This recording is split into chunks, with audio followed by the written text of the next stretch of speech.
வணக்கம். நான் பேச வந்துள்ள தலைப்பு இந்திய அரசியலமைப்பு சிறப்பு அம்சங்கள். இந்திய அரசியலமைப்பு பல சிறப்பு அம்சங்களை கொண்டது.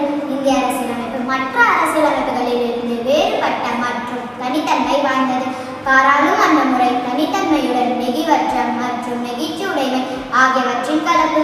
அரசை நெறிமுறைப்படுத்தும் கொள்கைகள், சக்தி வாய்ந்த மைய அமைப்புடன் கூடிய கூட்டாட்சி, வாக்குரிமை, சுதந்திரமான நீதித்துறை, சமுதாய சார்பற்ற அரசு, ஒற்றை குடியுரிமை, அடிப்படை உரிமைகள், நீதித்துறையின் ஆய்வு அதிகாரம், உலகிலேயே எழுதப்பெற்ற மிகவும் நீளமான அரசியலமைப்பு.